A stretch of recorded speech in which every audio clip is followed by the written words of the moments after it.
పీట చూడు చూడు కరెక్ట్.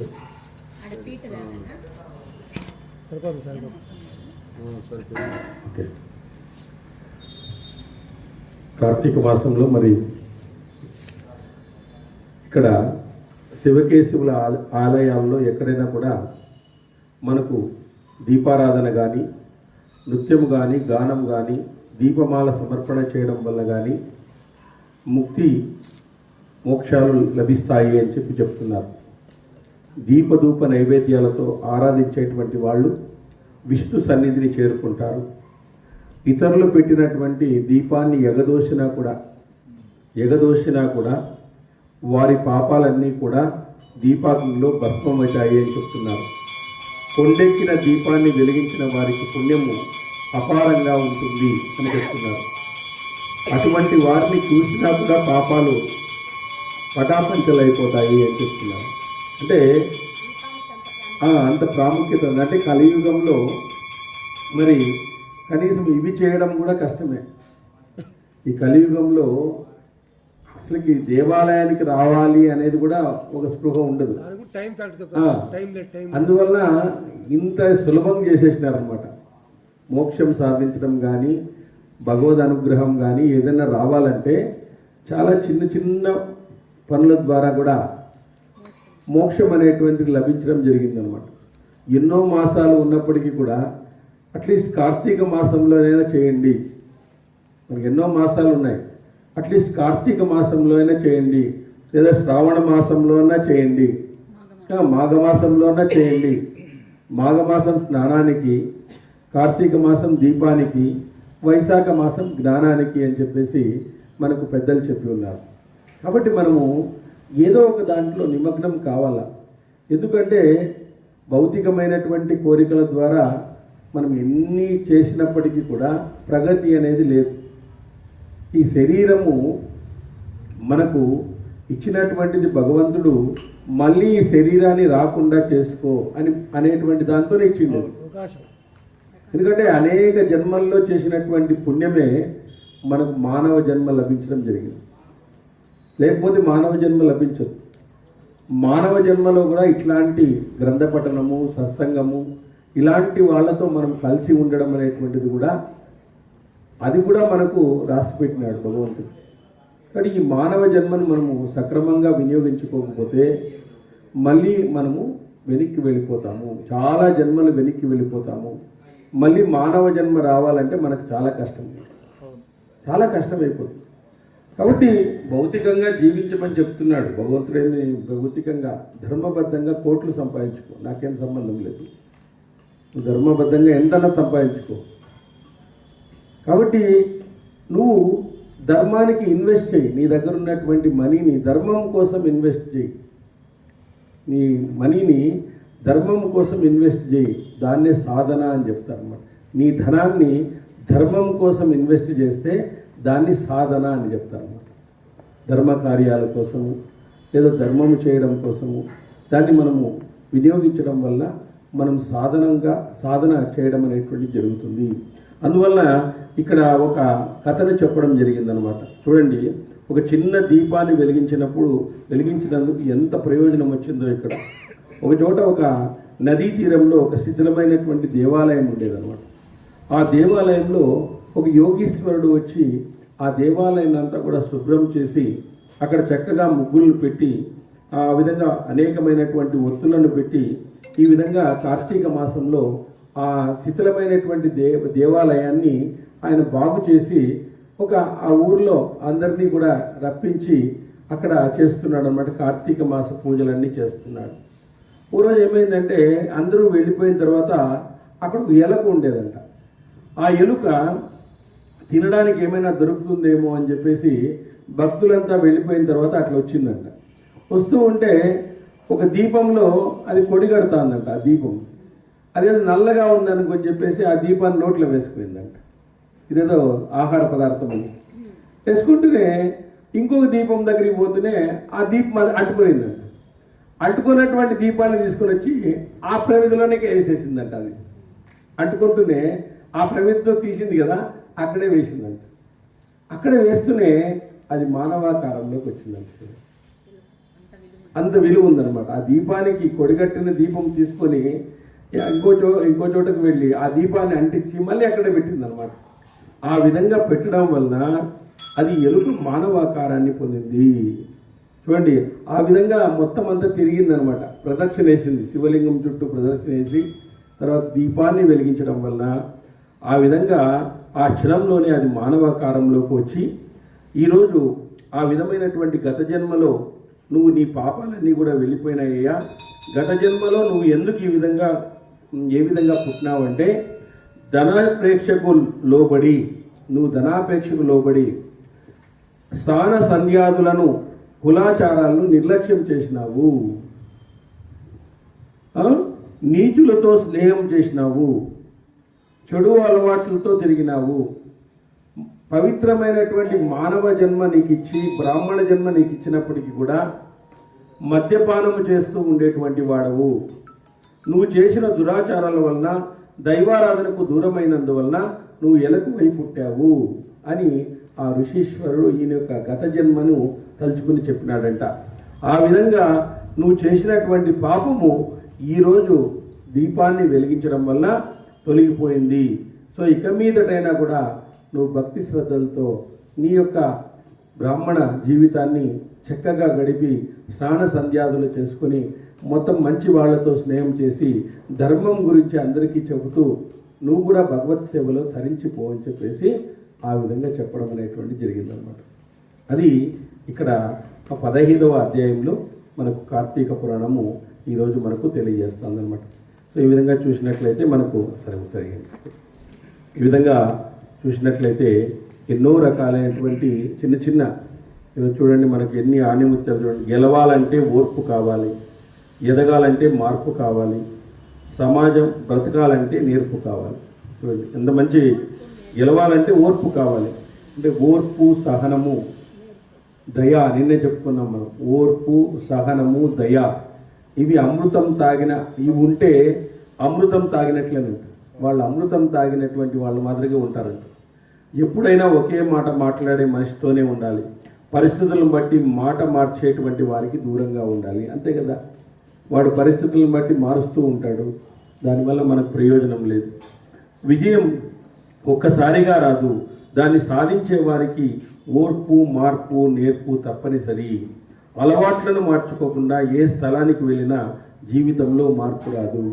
మనసెరిగి సమయం ఎరిగి మనం ప్రవర్తించాల, స్థలం ఎరిగి సమయం ఎరిగి ప్రవర్తించాలంట. ఎక్కడ జిక్తే అక్కడ మాట్లాడకూడదు. మనం మంచి విషయాలు తెలుసు కదా అని చెప్పేసి చెడ్డవాళ్ళతో అంతా మంచి విషయాలు మాట్లాడితే వాళ్ళు వినరు. మనం స్థలం ఎరిగి మనసు ఎరిగి వాళ్ళు ఎంతవరకు అర్థం చేసుకుంటారో చూసుకొని వాళ్ళని బట్టి మనం మాట్లాడాల. నీ బాధను పంచుకోవడానికి ఎవరు ఉండకపోవచ్చు, కానీ నీ తప్పులు చూపించడానికి మాత్రం చాలామంది ఉంటారు, వేలెత్తి చూపుతారు. మనం 99 చూడండి, భగవంతుడికి మనకి అదే తేడా. మనం 99 తప్పులు చేసి ఒక తప్పు చేసినాం అనుకోండి, సమాజం వేలెత్తి చూపిస్తుంది. మంచి పనులు చేసి ఒక తప్పు చేసామనుకోండి, సమాజం వేలెత్తి చూపిస్తుంది. కానీ భగవంతుడు ఏం చేస్తాడంటే 99 తప్పులు చేసినా ఒక ఒప్పు చేసినా కూడా శబాష్ అంటాడు అనమాట భగవంతుడు. శబాష్ అంటాడు భగవంతుడు. కనీసం 99 అయినాక కూడా ఓ మంచి పని చేసినావు కదా. అదే భగవంతునికి మనకి తేడా ఉండేది. భగవంతునికి మనకి అదే తేడా ఉండేది. 99 నీ కర్మ ప్రకారం చేసినావు, ఒకటన్నా మంచివి చేసినావు కదరా కనీసం అని చెప్పేసి ఆయన ఆనందపడతాడంట. ఆ విధంగా మనకు ఇక్కడ ఎన్నో రకాలైనటువంటి మార్పులు ఇవన్నీ కూడా మనం వింటూ ఉండాల. ఎందుకంటే అవి మంచి పని ఎంతమంది చూశారని ముఖ్యం కాదు, ఆ పని వల్ల ఎన్ని జీవితాలు మెరుగుపడ్డాయనేది ముఖ్యము. మంచి మనతో చేసిన సహాయము, మంచి వారితో చేసిన స్నేహము ఎప్పటికీ వృథా కావు. మంచి వాళ్ళతో చేసినటువంటి స్నేహము, మంచి మనసుతో చేసినటువంటి సహాయము రెండు కూడా ఎప్పుడు కూడా మనకు ఇది కావు. ప్రశ్నలో పద్ధతి ఉంటే సమాధానంలో సంస్కారం ఉంటుంది. మనం ప్రశ్న కరెక్ట్గా అడిగితే మనం సంస్కారపూరితంగా మనం సమాధానం చెప్పవచ్చు. మీకు వ్యతిరేకంగా మాట్లాడే వారి మాటలు మౌనంగా వినండి, కాలమే వారికి సరైన సమాధానం చెప్తుంది. ఓపిక సహనము బలహీనతలు కావు, అవి అంతర్గత శక్తులు. వదిలేస్తే జారిపోయే చాలా ఉంటాయి, పట్టుకుంటే మనతో ఉండిపోయేవి ఇంకా ఎక్కువగా ఉంటాయి. కాబట్టి విమర్శించేవారు ఎంతమంది అయినా నీ మార్గము మంచిదైతే నిన్ను పొగిడే వాళ్ళు కూడా తప్పక ఉంటారు. ఎంతమంది విమర్శించినప్పటికీ కూడా మన మార్గము సరైనదైతే మనం దాన్ని విడిచిపెట్టకూడదు అన్నమాట. ఇతరులు నీ గురించి చెడుగా మాట్లాడితే అది నీ పాదాల దుమ్ము లాంటిది, దులిపేసుకోవాలి, నుదుటిన రాసుకోకూడదు. అవసరం లేకపోయినా అవకాశం రాకపోయినా ఎలా ఉన్నావు, అవసరాలు వచ్చినప్పుడు అలాగే ఉండగలిగితే అదే నిజమైనటువంటి వ్యక్తిత్వము. దేవుణ్ణి చూడలేదని అనకండి, కష్టకాలంలో సాయం చేసిన ప్రతి ఒక్కళ్ళు కూడా మనకు దేవుళ్ళే. అర్థమైన వారికి జవాబు ఇస్తే చర్చ అవుతుంది, అర్థం కాని వారికి జవాబు ఇస్తే వాదన అవుతుంది, ఆర్గ్యుమెంట్ చేసినట్టు ఉంటుంది అనమాట. కాబట్టి ఆత్మాభిమానం చంపేది ఎంత గొప్పదైనా మనకు అవసరం లేదు. మనకు ఒక చోట మర్యాద లేదనుకోండి, అక్కడ ₹1,00,00,000 ఇచ్చినా కూడా మనం పోకూడదు. అట్లా వాడుకొని వదిలేసిన వస్తువులు మనుషులను కాదు. ఇప్పుడు మనం ఏం చేస్తున్నాము, మనుషులని వాడుకుంటున్నాము, వస్తువులను ప్రేమిస్తున్నాం. యాక్చువల్గా మనం రివర్స్ ఉండాలి. ఆ మనుషుల్ని ప్రేమించి వస్తువులను వాడుకోవాలి. మనం వస్తువులు వాడుకుంటా ఉన్నాము, వస్తువులను ప్రేమిస్తున్నాము, మనుషుల్ని వాడుకుంటున్నాం మనకు అనుగుణంగా. అది ఎప్పుడూ చేయకూడదు. ఎందుకంటే మనం ఎప్పుడు ఎదుటి వాళ్ళ యొక్క అమాయకత్వాన్ని, ఎదుటి వాళ్ళలో ఉండేటువంటి దాన్ని మనం క్యాష్ చేసుకోకూడదు, బలహీనతను క్యాష్ చేసుకోకూడదు. అది భగవంతుని దృష్టిలో చాలా నేరం. అది ఎదుటివానికి ఏమీ తెలియదు కదా అని చెప్పేసి మనం మోసం చేయకూడదు వాళ్ళని. కాబట్టి ఈ వ్యాపారంలో కానీ వ్యవహారంలో కానీ ఎక్కడ కానీ ఎదుటి వాళ్ళని మనం మోసం చేయకూడదు. కపట బుద్ధి ఉంటే మనకి దూరం ఉండాలి. మనం అంతే, మనలో కపట బుద్ధి ఉందనుకోండి మనం అలర్ట్ కావాలా, కానీ మోసం మాత్రం చేయకూడదు. ధర్మబద్ధంగా మనం ఉండి ఎంతైనా కూడా మనం సంపాదించుకోవచ్చు. భగవంతుడు దానికి ఏమీ కూడా ఇది కాదు. కాబట్టి ఆ విధమైనటువంటి ధర్మబద్ధమైనటువంటి మనస్తత్వాన్ని తెచ్చేదే ఈ గ్రంథాలు. మనకి ధర్మము పట్టుకోవాలంటే చాలా కష్టము. శరీరం యాక్సెప్ట్ చేయదు, మనల్ని యాక్సెప్ట్ చేయదు. మన చుట్టూ ఉండేటువంటి సమాజం అట్లుంటుందన్నమాట. అధర్మంతో కోట్లు గడిస్తున్నారు, వాళ్ళంతా లేనిది మాకెందుకు సార్ అంటారు. వాళ్ళందరికీ కోట్లు గడిస్తున్నారు, వాళ్ళకేమీ జరగడం లేదు కదా అంటారు. కానీ అధర్మంగా ఉన్నప్పుడు వాళ్ళకి జరగాల్సింది జరుగుతుంది. ఎందుకంటే ఒక చర్య, ఒక చిన్న మొగ్గ పుష్పించి కాయై పండవుతుంది, అంతవరకు వెయిట్ చేయాల్సిందే. నీ సత్కర్మ పండాలంటే కూడా ఆ విధంగా జరుగుతుంది అనమాట. కాబట్టి నీ సత్కర్మ ఎప్పటికైనా పండుతుంది, దుష్కర్మ కూడా ఎప్పటికైనా పండుతుంది. అది ఇచ్చలేదు. అది ఇప్పుడు కాకపోయినా ఇంకొక తరాన్నైనా పీడిస్తుంది అనమాట. ఇంకొక తరాన్ని కూడా పీడించేటువంటి అవకాశం ఉంది. దుష్కర్మ నీకు తగలకపోవచ్చు, నీ పిల్లలకు తగలవచ్చు, లేకపోతే ఇంకో జనరేషన్కి తగలవచ్చు. అది ఖచ్చితంగా దాన్ని వదిలేకొస్తూనే లేదు. నువ్వు మంచిది సత్కర్మ అనేటువంటిది నీకు హెల్ప్ చేసినప్పుడు దుష్కర్మ అనేటువంటిది ఖచ్చితంగా ఇదవుతుంది. మనం ఏం చేస్తాం, బాగా పూజ చేసినప్పుడు దేవుడు చూడాలని కోరుకుంటాం, బాగా తప్పు చేసినప్పుడు దేవుడు చూడాలని కోరుకోమా? అది చూస్తూ ఉంటాడు ఆయన, రెండూ చూస్తాడు. బాగా పూజ చేసినప్పుడు స్వామి ఇప్పుడు ఆరతిస్తున్నాము, బ్రహ్మాండంగా చేస్తున్నాము, మాకు ఒకసారి చూడు స్వామి అంటే అని కోరుకుంటామా లేదా? ఇంత వైభవంగా చేస్తున్నాం మీకని. నువ్వు తప్పు చేస్తున్నప్పుడు అది చూస్తాడు భగవంతుడు. కాబట్టి భగవంతుడు అంతే కదా, భగవంతుడు సర్వాంతర్యాన్ని. ఒక చోట బీర్బల్ క్వశ్చన్ అడిగినా అంటే శ్రీకృష్ణదేవరాయలు, రాజు గొప్పనా దేవుడు గొప్పనా? ఈ తెనాలి రామలింగుడు ఊరికే ఉండలేదు. ఆయన చిత్రంగా మాట్లాడతాడు. తెనాలి రామలింగ అందరినీ అడిగినాడంట, అంత దేవుడు గొప్ప అంటాడు. వీళ్ళు ఆలసాని పెద్దన వీళ్ళంతా అష్టదిగ్గజాలన్నీ దేవుడు గొప్ప సార్, మీరెందుకు గొప్ప అన్నాడు. సరే ఈయన తెలంగాణ రామలింగుని కూడా అడుగుతామంటే మీరే గొప్ప సార్ అన్నాడు. అయ్యేమో అట్లా మాట్లాడతావు, దేవుని కంటే రాజు గొప్పవాడా? ఎట్లా చెప్తావు నువ్వు? దీనికి ఎక్స్ప్లెనేషన్ చెప్పాల్సిందే నువ్వు. మేము 7 మంది ఒకటంటే నువ్వు వ్యతిరేకంగా మాట్లాడతావు. ఎప్పుడు అంతే, నువ్వు రాయలసభలో ఇదే మాట్లాడేది నువ్వు. ఏదో ట్విస్ట్ పెట్టింటావు దీంట్లో చెప్పు అన్నాడంట. అప్పుడు తెనాలి రామలింగుడు ఏం చెప్పినాడంటే, మీరు ఎవరినన్నా కూడా రాజ్య బహిష్కారాన్ని చేయగలరు, కానీ దేవుడు చేయలేడు అన్నాడు. మీరు ఎవరినైనా కూడా రాజ్య బహిష్కారం చేయగలరు ఈ రాజ్యంలో ఉండేటువంటి పౌరుల్ని, కానీ దేవుడు చేయలేడు. దేవుడు ఎక్కడని పంపిస్తాడు బహిష్కరిస్తే? అన్ని చోట్ల దేవుడు ఉన్నాడు కాబట్టి ఆ పని చేయలేడు కాబట్టి మీరే గొప్ప అన్నాడు. మీరే గొప్ప అని చెప్పినాడంట. దేవుడు ఎక్కడ పంపిస్తాడు? ఈ ఊరు నుంచి బయటకు పంపించినా అక్కడ దేవుడు ఉంటాడు, ఇంకో చోట వేరే దేవుడే ఉంటాడు. ఈ భూమండలం అంతా ఆయన వ్యాపించి ఉంటాడు. ఎవరిని బహిష్కరించి చేయలేడు, కానీ మీరు బహిష్కరించి చేయగలరు. మీ రాజ్యం అపక్కి వెళ్ళిపోరా అని శిక్ష విధించగలరు, కాబట్టి మీరే గొప్ప స్వామి అన్నాడు. ఎంత మంచి సమాధానం అయ్యా, నాకు చాలా సంతోషం వేసింది. ఏం చెప్పి ఇదొక్క విషయంలో అయినా దేవుడి కంటే నేను గొప్పవాడిగా ఉన్నాను కదా అని చెప్పేసి బంగారు నగలు ఇచ్చేసిన అంట. వీళ్ళు అల్లసాని పెద్దన వీళ్ళంతా ఈయనతో అయ్యలేదప్ప మా చేత, ఏ క్వశ్చన్ ఇచ్చినా ఈయనే గెలుస్తారని చెప్పేసి వాళ్ళు ఇచ్చేసినారు అనమాట. ఆ విధంగా నిన్న మనము చదువుకున్నటువంటి భారతంలో వ్యాసుడు వైశంపాయన్ని ఆదేశించినాడు. భారతము ఉన్నది ఉన్నట్లుగా వాళ్ళకు చెప్పు నువ్వు. ఎందుకంటే జనమేజయుని మనసులో అంతర్మదనం ఏర్పడింది. ఇంతమంది ప్రాణులను, ఒక్క ప్రాణి కోసము నువ్వు ఇంతమంది ప్రాణులను ఎందుకు చంపినావు అని చెప్పేసి ఆస్తికుడు అడుగుతాడు. ఇంతమంది ప్రాణులను, కోట్ల మంది సర్పాలన్నింటినీ కూడా చంపేసినావు కదా అంటూనే అప్పుడు జనమేజయుడు అనుకుంటాడు ఏమనంటే, ఆస్తికుడు ఒక మాట చెప్తేనే నేను యజ్ఞం ఆపేశాను, యాగం ఆపేశాను, సర్పయాగం. అయినప్పటికీ కూడా మా తాతలు, తండ్రులు వీళ్ళందరూ కూడా మరి వాళ్ళలో పాండవులు మాత్రమే విన్నారు కదా, కౌరవులు ఎందుకు వినలేదు? అన్ని ధర్మ సూక్ష్మాలు చెప్పినారు కదా. భీష్ముడు కావచ్చు, ద్రోణుడు కావచ్చు, తర్వాత విదురుడు కావచ్చు, సంజయుడు కావచ్చు, కృష్ణుడు కావచ్చు, వీళ్ళందరూ కూడా పెద్ద పెద్ద ధర్మ సూక్ష్మాలు చెప్పినారు కదా, వాళ్ళు ఎందుకు వినలేదు? వాళ్ళ స్వభావంలో తేడా ఎందుకు వచ్చింది? ఏమిటిది అని నాకు వివరంగా చెప్పండి అని చెప్పేసి ఆ విధంగా ఆయనలో ప్రశ్న మొదలైందనమాట. మీరు చెప్తూనే నేను ఆపేశాను సర్పయాగాన్ని. ఆ తక్షకుడు కూడా పడేవాడు వచ్చి పక్కన పడిపోయినాడు. నేను ఆపిన తర్వాత ఆ తక్షకుడు బతికిపోయినాడు. అంక తర్వాత నాలో అంతర్మదనం మొదలైంది. కాబట్టి మీరు ఒకసారి చెప్పండి అని చెప్పేసి వేదవ్యాస మహామునిని తోడుకొని వచ్చి రాజభవనంలో ఆయనకు అర్ఘ్యపాద్యాదులన్నీ ఇచ్చి ఆ విధంగా చెంతనే కూర్చోబెట్టుకున్నాడు.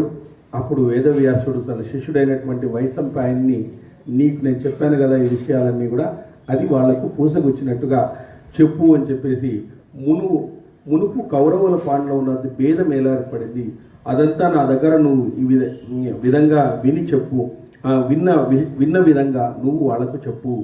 అటుపై విప్రశ్రేష్ఠుడైనటువంటి వైశంపాయనుడు గురువు మాటను పాటించి జనమేజయునికి తక్కిన సభ్యులందరికీ కురు పాండవుల కలహము, వారి సర్వ వినాశనము మొదలైనటువంటి ప్రాచీన ఇతిహాసాన్నంతా కూడా వాళ్లకు చెప్పడం అనేటువంటి జరిగిందనమాట. ఈ విధంగా నిన్న ఆప్ చేసినాం. తర్వాత ఇక్కడ వైశంపాయనుడు ఉన్నాడు. మనసు, బుద్ధి, ఏకాగ్రతలతో ముందుగా మా గురువుకు నమస్కరించి, ఇక్కడున్న గురువే ప్రాజ్ఞమస్కృత్య మనోబుద్ధి సమాధి సంపూజ్యం ద్విజన్ సర్వాన్ తదాన్యాన్ విజుషో జవాన్ మగర్షేతు సుత్రస్యేయ సర్వలోకేషు ధీమత ప్రవక్ష్యామి మతం కృత్య వ్యాసస్యం మహాత్మనః అంటున్నాడు అన్నమాట. అంటే మనసు, బుద్ధి, ఏకాగ్రతలతో ముందుగా మా గురువుకు నమస్కరించి, ఇక్కడున్న బ్రాహ్మణులను, విద్వాంసులను గౌరవించి సమస్త లోకాల్లో ప్రసిద్ధి పొందిన ధీమంతుడు, మహాత్ముడు అయినటువంటి వ్యాస మహర్షి యొక్క అభిప్రాయాన్ని పూర్తిగా మీకు వినిపిస్తాను అని చెప్పేసి వైశంపాయనుడు చెప్తున్నాడు. రాజా, నువ్వు ఈ మహాభారత కథ వినడానికి యోగ్యుడవు. గురుముఖతగా వెలువడిన ఈ భారత కథ నా మనసును ఉత్సాహపరుస్తున్నట్లున్నది. ఎందుకంటే ఆయనలో ఒక సంఘర్షణ మొదలైందన్నమాట. జనమేజయునిలో సంఘర్షణ మొదలైంది. ఒక ప్రశ్న ఉదయించింది. ఎందుకు ఆ విధంగా పాండవులు విన్నారు, కౌరవులు ఎందుకు వినలేదు? ఎందుకు ఆ విధమైనటువంటి స్వభావ దోషాలు ఉన్నాయి? అందులో సూక్ష్మం ఏమిటి? ఇలాంటి ప్రశ్న ఎవరికైతే మొదలైందో వాళ్ళ ఆధ్యాత్మికతకు దగ్గరున్నట్లే, ఇంకా వాళ్ళకు మొదలైనట్లే ప్రయాణం. నేనెవరు, నేను ఎందుకోసం వచ్చినాను, నేను ఎంతకాలం ఉంటాను, నేను చేయవలసిన పనేమి, నేను ఎక్కడ పోతాను అని ఎవరిలో గిన మొదలైందంటే అతను ఆధ్యాత్మికతలో ఇంకున్నట్లే అని అర్థం.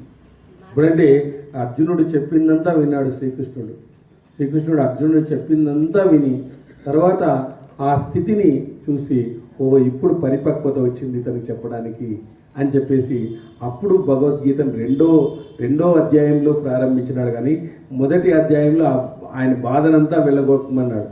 మొదటి అధ్యాయం అంతా ఆయన బాధ వెళ్ళగొట్టినాడు.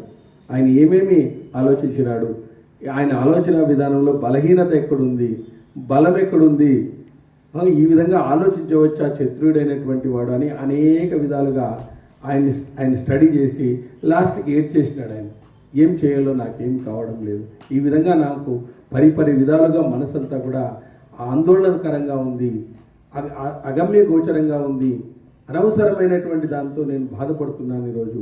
ఏమిటి కృష్ణ దీనికంతా, ఏమిటి ఇలానైనా అయినాను, ఎందుకు ఈ విధంగా అయిపోయినాను అని చెప్తే ఓహో ఇది కరెక్ట్ సమయము అని చెప్పేసి అప్పుడు భగవద్గీతను చెప్పడం అనేటువంటి జరిగిందన్నమాట. అట్లా ఇక్కడ కూడా జనమే జయుని యొక్క మనసులో సంఘర్షణ మొదలైంది.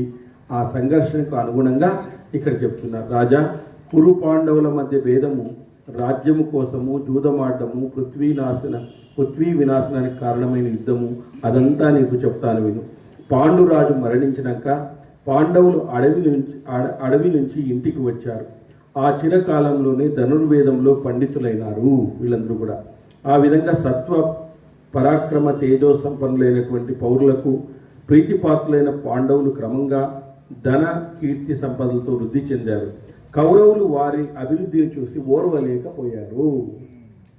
వాళ్ళు అచిరకాలంలోనే ధనుర్వేదంలో పండితులైనారు. సత్వ పరాక్రమ తేజ సంపన్నులైనటువంటి పౌరులకు ప్రీతిపాత్రులైన పాండవులు క్రమంగా ధనము కీర్తి సంపదలతో వృద్ధి చెందినారు. కౌరవులు వారి అభివృద్ధిని చూసి ఓర్వ లేకుండా పోయినారు. క్రూరుడైనటువంటి దుర్యోధనుడు, కర్ణుడు, శకుని కలిసి పాండవులను నిగ్రహించడానికి, దేశం నుంచి బయట పంపడానికి అనేక ప్రయత్నాలు చేశారు. వీళ్ళు అనేక ప్రయత్నాలు చేశారు. అనంతరం శకుని అభిప్రాయం ప్రకారం నడిచే దుర్యోధనుడు రాజ్యం కోసం పాండవులను రకరకాల ఉపాయాలతో బాధించినాడు. రకరకాల ఉపాయంతో ఇక్కడ బాధించినాడు. కాబట్టి పాపాత్ముడైనటువంటి దుర్యోధనుడు భీమునికి విషాన్ని ఇచ్చినాడు. చూడండి, విషాన్ని ఇచ్చినాడు. కానీ వీరుడైన భీముడు అన్నముతో పాటు ఆ విషాన్ని కూడా అరగించుకొని జీర్ణించుకున్నాడు. అదేవిధంగా గంగా తీరంలో ప్రమాణకోటి ఘటంలో నిర్దిస్తున్న భీముణ్ణి బంధించి గంగా ప్రవాహంలోకి తోసివేసి దుర్యోధనుడు ఏమీ తెలియని వాడి వలె నగరానికి వచ్చాడు. భీముడు నిద్ర నుంచి లేచి తన బంధాలను తెచ్చుకుని ఎటువంటి బాధ లేకుండా గంగలో నుంచి పైకి వచ్చినాడు. వాళ్ళకి అనేక విద్యలు తెలుసు, వీళ్ళు ఏం చేసినా వాళ్ళ ముందు పనిచేయవు. అదేవిధంగా శత్రు సంహారకుడైన భీముడు నిద్రిస్తుండగా దుర్యోధనుడు అతని శరీరంలో ప్రతి అవం మీద కాల సర్పాల చేత కనిపించినాడు. కానీ భీముడు మరణించలేదు. కౌరవులు పాండవులకు అపకారం చేస్తున్న ప్రతి విషయంలోనూ మహాబుద్ధివంతుడైన విదురుడు వాటిని విడిపించడంలోనూ ప్రతీకారం చేయడంలోనూ అప్రమత్తంగా ఉండేవాడు. చూడండి, విదురుడు వాళ్ళకి హెల్ప్ చేసేటువంటి వాడు ఏదైనా ఇట్లా జరిగితే అన్నమాట. స్వర్గంలో ఉన్న ఇంద్రుడు జీవలోకానికి ఏ విధంగా సుఖాన్ని కలిగిస్తున్నాడో విదురుడు కూడా నిత్యము పాండవులకు సుఖాన్ని కలిగించేటువంటి వాడు. అంటే వాళ్ళ ప్లాన్స్ అన్నీ వీళ్ళకి చెప్పేవాడు అనమాట. ఈ విధంగా చేస్తారు చూసుకోండి మీరు అని చెప్పేసి ముందుగానే ఆ ప్లాన్స్ అన్నిటినీ కూడా లీకేజ్ చేసేటువంటి వాడు అనమాట. రహస్యంగా బాహ్యంగా కూడా అనేక ఉపాయాలతో కౌరవులు పాండవులను చంపలేకుండా పోయినారు. ఎన్ని ఉపాయాలు చేసినా పాండవులను వాళ్ళు చంపలేకుండా పోయినారు. భావి కాలంలో జరగబోయే సంఘటనల కోసం దైవం వారిని రక్షించింది. చూడండి, వాళ్ళ పుట్టుకే, ప్రతి ఒక్క మానవుని యొక్క పుట్టుక ఒక పర్పస్ కోసమే ఉంటుందన్నమాట. భగవంతుడు ఒకరిని ఊరికే పుట్టించాడు అనమాట. కాబట్టి భగవంతుడే వాళ్ళని కాపాడుతాడు. అతను ఏ కార్యంకైతే మనల్ని వినియోగించినాడో ఆ కార్యము చేసే వరకు మనకు ఆయుష్ తీరదనమాట. మనకు ఆయుష్ తీరే కొద్దనే లేదు. ఆ కార్యం అయిపోయింది అనుకోండి, ఆయుష్ తీరిపోలేదు, అంతే, ఉండమన్నమాట. కాబట్టి ఒక్కొక్కరికి ఒక్కొక్క రకమైనటువంటి ఇది ఎందుకు ఇచ్చినారంటే వాళ్ళకు ఒక పర్పస్ ఉంటుంది. వాళ్ళ సమాజంలో చేయవలసి ఉంటుంది. మనం అనుకుంటాం వాళ్ళు చేసినట్లు మనం చేయలేదే, మనం చేసినట్లు వాళ్ళు చేయలేదు, అది కదా. వాళ్ళు చేసినట్లు మనం చేయలేదు అనుకోకూడదు. మనం కంపారిజన్ చేసుకోకూడదు ఎప్పుడు కూడా. ఇతరులతో మనం కంపారిజన్ చేసుకోకూడదు. వివేకానందుడు ఏమంటారు, యు ఆర్ యూనిక్ అంటాడు ఆయన. నువ్వు ఒక నువ్వు ఒక యూనిక్ అయ్యా, నువ్వు మామూలు వ్యక్తి కాదు, నువ్వు ఒక యూనిక్, నువ్వు వేరే వాళ్ళతో కంపేర్ చేసుకోవాల్సిన అవసరం లేదు. నీ యొక్క పర్పస్ ఏమిటో నువ్వు సర్వైవ్ అవుతావు, అది భగవంతుడు నీకు ఎల్లవేళ్ళ రక్షిస్తూ ఉంటాడు. కాబట్టి ఆ విధంగా రహస్యంగాను బాహ్యంగాను అనేక ఉపాయాలతో కౌరవులు పాండవులను చంపలేకుండా పోయినారు. భావి కాలంలో జరగబోయే సంఘటనల కోసం దైవం వారిని రక్షించింది, దైవం వారిని రక్షిస్తూ ఉంటుంది. వివేకానందుడు అన్నీ తిరిగిన తర్వాత ఆయనే ఒకరోజు అన్నాడు, ఈరోజు నాకు మరణం వస్తుందయ్యా, మీరు ఏమీ బాధపడొద్దండి అని ఆయనే మరణాన్ని చెప్పినాడు. పడుకున్నాడు.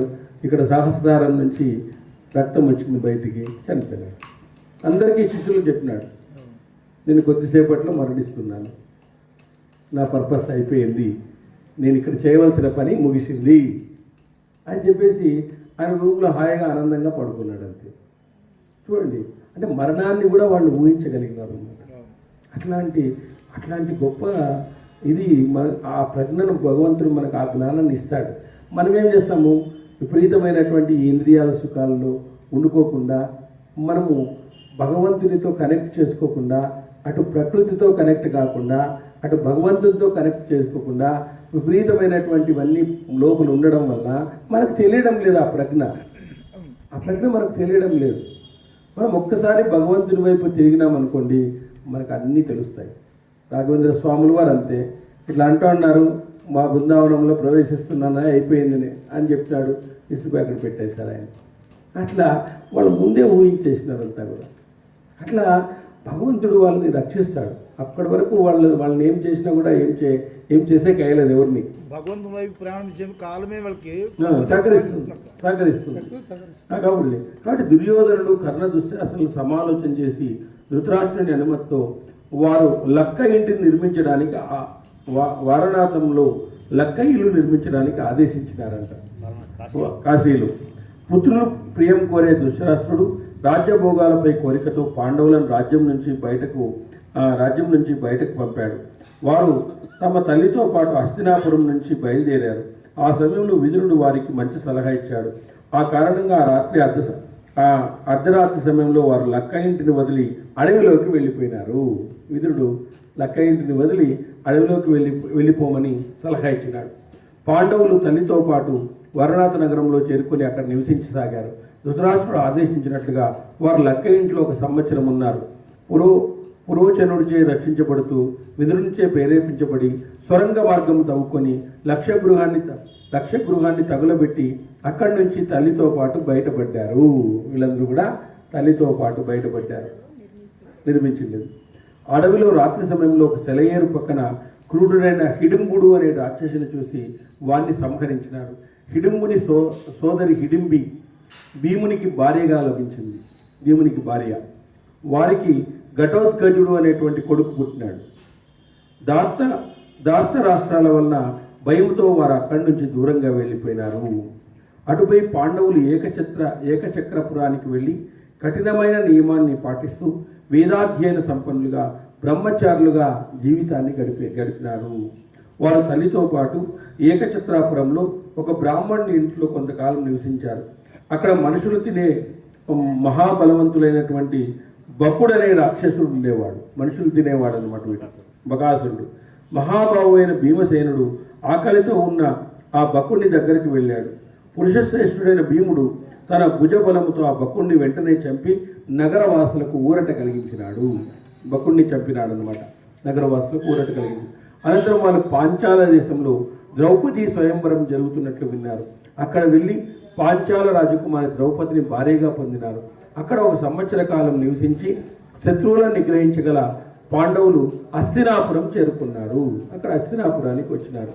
అప్పుడు ధృతరాష్ట్ర మహారాజు భీష్ముడు వారితో, ఇలా నాయన, మీకు సోదరులతో విరోధం రాకూడదనే మీరు కాండవ ప్రస్థంలో ఉండడం మంచిదని మేము భావించినాము. అందువల్ల మీరు ఎటువంటి మచ్చరం లేకుండా కాండవ ప్రస్థానికి వెళ్ళి ఉండండి.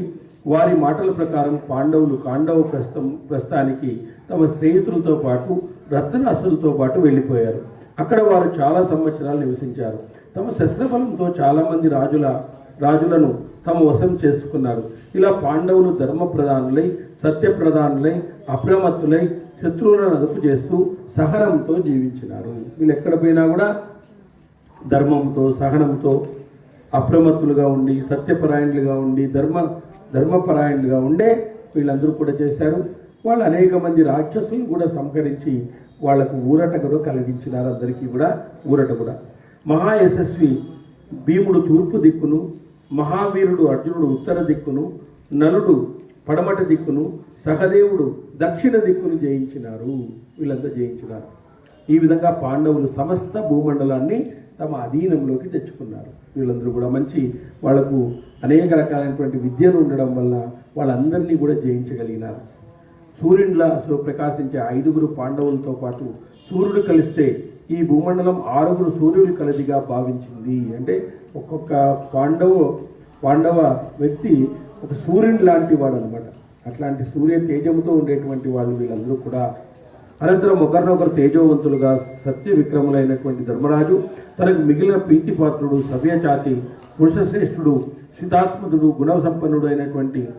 గుణసంపన్నుడైన అర్జున్ని వనానికి పంపినాడు. ధైర్యము సత్యము ధర్మము విజయం వీటి వలన అర్జునుడంటే ధర్మరాజుకు చాలా ఇష్టము. ధైర్యము సత్యము ధర్మము విజయం వీటి వలన అర్జునుడంటే ధర్మరాజుకు చాలా ఇష్టము. అర్జునుడు కూడా తన అన్న మాటను ఎప్పుడు అతిక్రమించలేదు. అతడు 1 సంవత్సరంపై 1 మాసం రోజులు వనంలో నివసించినాడు అన్న మాటను నిలబెట్టడానికి. అర్జునుడు తీర్థయాత్రలు చేశాడు. నాగకన్య ఉలూపికను పొందాడు. పాండ్యరాజు అయినటువంటి చిత్రవాహని కూతురు చిత్రాంగదను పొందాడు. కొంతకాలం వారితో కలిసి అక్కడ నివసించాడు.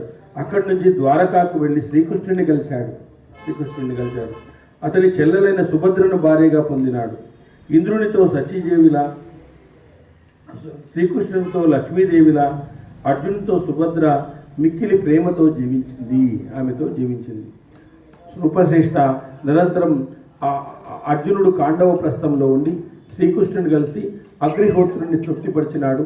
దృఢ ప్రయత్నం తోడుగా ఉన్న విష్ణువుకు దేవతల శత్రువులను చంపడంలో శ్రమలేనట్లుగా శ్రీకృష్ణుడు తోడుండడం చేత అర్జునునికి పని మిక్కిలి భారం అనిపించలేదు. ఎందుకంటే అక్కడ శత్రువులను చంపడం అనేటువంటిది శ్రీకృష్ణుడు వాళ్ళకు తోడుగా ఉండడం వల్ల ఏ మాత్రము వాళ్ళకి చిన్న శ్రమ కూడా అనిపించలేదన్నమాట.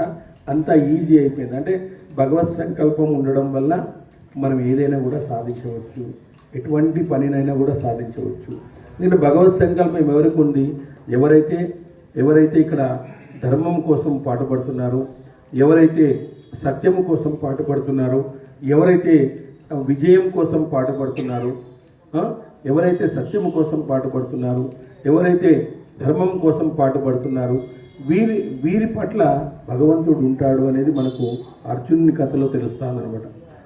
ధైర్యం ఎవరికైతే ధైర్యం ఉంటుందో, ఎందుకంటే ఆధ్యాత్మికం పట్టుకోవడం అనేది ధైర్యం లాంటిదన్నమాట. ధైర్యం ఎవరు ఉంటారంటే అంతే. కాబట్టి ధైర్యంగా ఉండేటువంటి వాళ్ళే పట్టుకుంటారు, లేదా పట్టుకున్న వాళ్ళు ధైర్యంగా మారుతారు. రెండు జరగవచ్చు. పట్టుకున్నటువంటి వాళ్ళనే ధైర్యంగా మారుతారు, లేదా ధైర్యంగా ఉండే వాళ్ళే ఆధ్యాత్మికతను పట్టుకుంటారు. కాబట్టి వాళ్లకు భగవంతుడు వాళ్ళకు తోడుగా ఉండడం వల్ల అనేక ప్రాంతాలను కూడా జయించినారనమాట.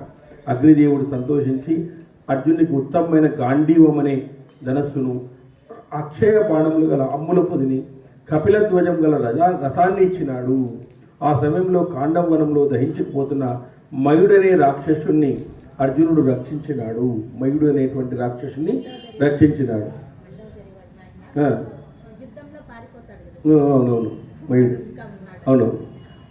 దానితో సంతోషించిన మయుడు అర్జునుని కొడుకు దివ్యమైన రత్నాలు పొదిగిన సభాభవనాన్ని నిర్మించి ఇచ్చాడు. మయుడు మూర్ఖుడు దుర్బుద్ధి అయినటువంటి దుర్యోధనుడు మనస్సు దానిపై పడ్డాడు. దానిపై పడింది వాడికి మైసభ.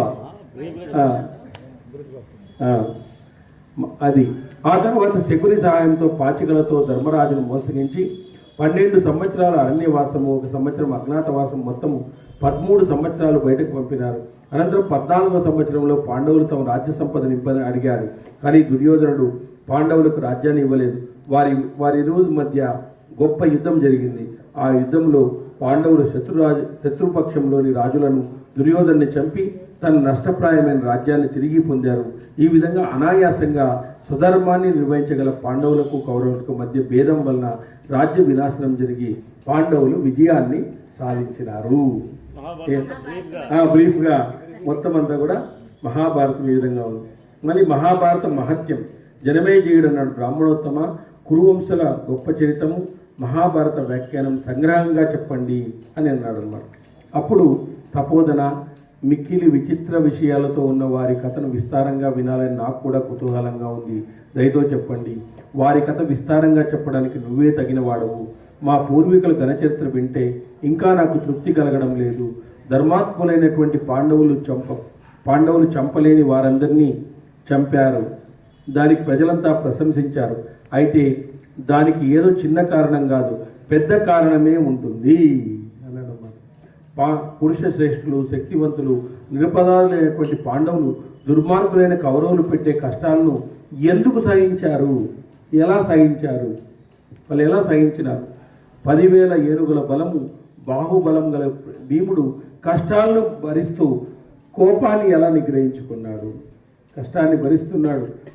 1000 ఏనుగుల బలం ఉందంట ఆయనకి. 10,000 ఏనుగుల బలం ఉందంట ఆయనకి. అట్లాంటి బలం ఉండేటువంటి వాడు కష్టాలను భరించి కోపాలను ఎలా నిగ్రహించినాడు? గొప్పవాడు.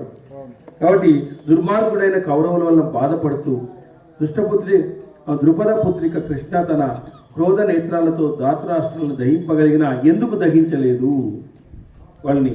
కుంతీపుత్రులైన భీమార్జునులు, మాద్రీసుతులైనటువంటి నకుల సహదేవులు ఈ దుర్మార్గులచే బాధించబడుతున్న దూత వ్యసనపరుడైనటువంటి ధర్మరాజును ఎలా అనుసరించినారు? వాళ్ళు ఎలా ఈయన్ని అనుసరించినారు? ఈ విధంగా ధర్మాత్ముడులో శ్రేష్ఠుడైన ధర్మదేవుని కుమారుడై ధర్మము తెలిసిన ధర్మరాజు అన్ని కష్టాలు పడడానికి తగినవాడు కాకుండా ఆ కష్టాలను ఎలా సహించినాడు? కృష్ణుడు సారథిగా ఉండగా పాండవ మధ్యముడైన ధనంజయుడు ఒకడే బహుళ సంఖ్యాకమైన శత్రుసేనలు పితృలోకానికి ఎలా పంపగలిగినాడు? తపోధన ఆయా సమయాల్లో మహారథులంతా ఏమేమి చేశారు? అదంతా ఎలా జరిగింది? నాకు సావధానంగా నాకు పూర్తి విషయాలు చెప్పండి. మహారాజా, సావధానంగా ఉండు. వ్యాస మహర్షి చెప్పిన ఈ పవిత్రమైన ఆఖ్యానం చాలా విపులమైనది. దాన్ని యథాతథంగా చెప్పవలసి ఉన్నది. సమస్త లోకాల్లో గౌరవించబడే గొప్ప తేజస్సుడైనటువంటి మహాత్ముడైన వ్యాస మహర్షి అభిప్రాయాన్ని మీకు సమగ్రంగా చెప్తాను. పుణ్యకర్ములైన పాండవ కథను తేజ సంపన్నులైన సత్యవతి తనయుడు వ్యాసుడు 1,00,000 శ్లోకాలను వివరించినాడు. ఈ కథను వినిపించిన విద్వాంసుడు విన్న మానవులు బ్రహ్మలోకం చేరి దేవతలకు ప్రీతిపాత్రులైతారు. ఇది వేదాలతో సమానమైంది, పవిత్రమైంది, ఉత్తమమైనది. వినదగిన వాటిలో ఉత్తమమైన పురాణము. ఇది ఋషుల ప్రశంసలు పొందింది. చాలా పవిత్రమైన ఈ మహాభారతం ఇతిహాసంలో ధర్మార్థాలు పూర్తిగా ఉద్దేశించబడినాయి. వరినిష్టములైనటువంటి మోక్షబుద్ధి నిష్టమైనటువంటి మోక్షబుద్ధి ఉద్దేశించబడింది. కృష్ణద్వైపాయనుడు చెప్పిన ఈ భరత సంహిత మంచి స్వభావం కలవారికి, దానశీలులకు, సత్యశీలులకు, ఆస్తికులకు వినిపించిన విద్వాంసుల అర్థాన్ని పొందుతారు. ఈ ఇతిహాసం వినడం వల్ల భ్రూణ హత్యల వల్ల కలిగిన పాపం పోతుంది. ఇందులో సందేహం లేదు. రావు చేయి విడిచిపెట్టిన చంద్రునిలా అన్ని పాపాల నుంచి మీరు విముక్తులైతారు. విజయాన్ని కోరుకునేవారు తప్పక జయమనే పేరు గల ఈ ఇతిహాసాన్ని వినాలి. మీకు విజయం రావాలంటే దీన్ని వినాలి. దీన్ని విన్న రాజు భూమిని జయిస్తాడు, శత్రువులను ఓడిస్తాడు. పుత్రులు పొందడానికి ఏది శ్రేష్టమైన మంచి సాధనమో ఇది చాలా శుభం కలుగుతుంది. యువరాణి అనేక పర్యాయాలు దీన్ని విన్నది. అలా వింటే వీరుడైన పుత్రుడు జన్మిస్తాడు, లేదా రాజ్యాన్ని పొందగల కన్య జన్మిస్తుంది. అపారమైనటువంటి మేధా సంపద గల వ్యాసుడు పవిత్రమైన ధర్మశాస్త్రాన్ని, గొప్ప అర్థశాస్త్రాన్ని, ఉత్తమమైనటువంటి మోక్ష శాస్త్రాన్ని ఈ భారతం రూపంలో ఇచ్చినాడు. ఇప్పుడు ఈ జయేతి అసాన్ని చెప్పేటువంటి వినేవారికి పుత్రులు సేవాపరాయణులైతారు, సేవకులు ప్రియంగా పనిచేస్తారు. ఈ ఇతిహాసాన్ని విన్న మానవుడు మనోవాక్యాలతో చేసిన పాపం నుంచి వెంటనే విముక్తుడైతాడు, మనసుతో చేసినటువంటి పాపాల నుంచి. భరతవంశీయులైన జన్మవృత్తాంతం విన్న వారికి అసూయ ఉండదు, వారికి రోగ భయమే ఉండదు. ఇక పరలోక భయం ఎక్కడిది? ఏమాత్రం ఉండదు. పవిత్రమైన పని చేయగోరి కృష్ణద్వైపాయనుడు ధనము, యశస్సు, ఆయువు, పుణ్యము, స్వర్గము ఇవ్వగలిగినటువంటి భారతాన్ని రక్షించినాడు. మనకు ధనం ఇస్తుంది, యశస్సు ఇస్తుంది, ఆయుష్ని ఇస్తుంది, పుణ్యం ఇస్తుంది, స్వర్గం ఇస్తుంది, ఇవన్నీ కూడా ఇస్తుంది అంట మనము దీన్ని వినడం వల్ల, దీన్ని చదవడం వల్ల. కాబట్టి పాండవుల కీర్తిని వ్యాపింపజేస్తూ వారితో పాటు సంపద తేజస్సు గల ఇతర రాజుల కీర్తిని, అన్ని విద్యలు అభ్యసించి కర్మనిష్ఠులైన వారి కీర్తిని లోకంలో వ్యాపింపజేశాడు. పుణ్యం కొరకు పవిత్రమైన బ్రాహ్మణులకు దీన్ని వినిపించినారు. సనాతన ధర్మాన్ని ఆచరించిన వాడు అయినాడు అని చెప్పేసి ఈ విధంగా మహాభారత మహత్యాన్ని గురించి మనకు అనేక విధాలుగా వేదవ్యాసుడు వైశంపాయనుడు చెప్తున్నాడు అనమాట. హరి ఓం స్వస్తి గోవింద.